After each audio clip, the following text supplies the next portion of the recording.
अंगना आनंद लागत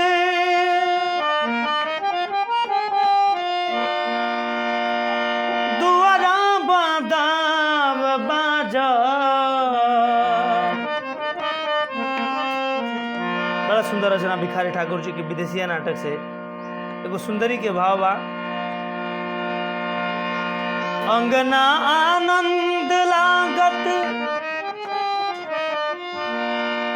दुआरा बादाव बाजत। आ जाए के विदेश रउआ कबहु मत भाखिए। जाए के विदेश रउआ कबहु मत भाखिए।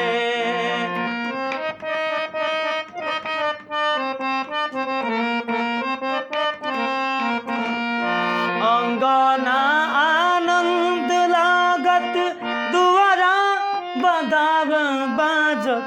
जाए के विदेश रउआ कबहु मत भाखिए।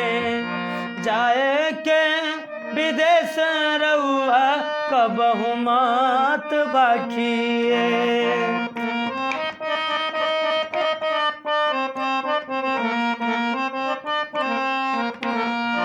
धोती आ कमीज टोपी आ सकिट सिलाई देहब।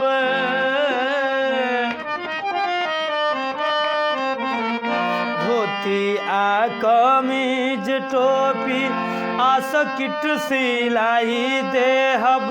इतर के बास तेल भूतनाथ माखिए।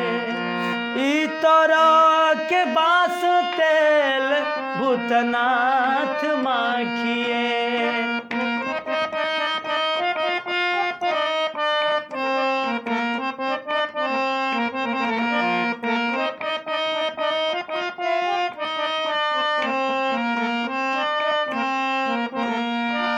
विविध मिठाई पाक वान तरकारी दाधी। विविध मिठाई पाक वान तरकारी दाधी। मोरबा पापड़ घर ही सब चाखिए। अरे मोरबा पापड़ घर ही सब चाखिए।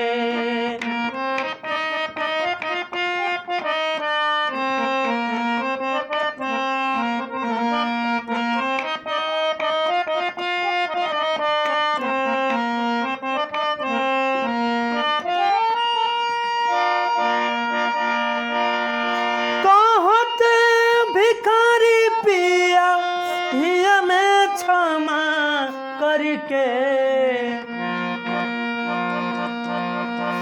कहता भिखारी पिया हिया में क्षमा करके। हमसे गरीबानी पर दयानी तराखिए। हमसे गरीबानी पर दयानित राखिए। हमसे गरीबानी पर दयानित राखिए। हमसे गरीबानी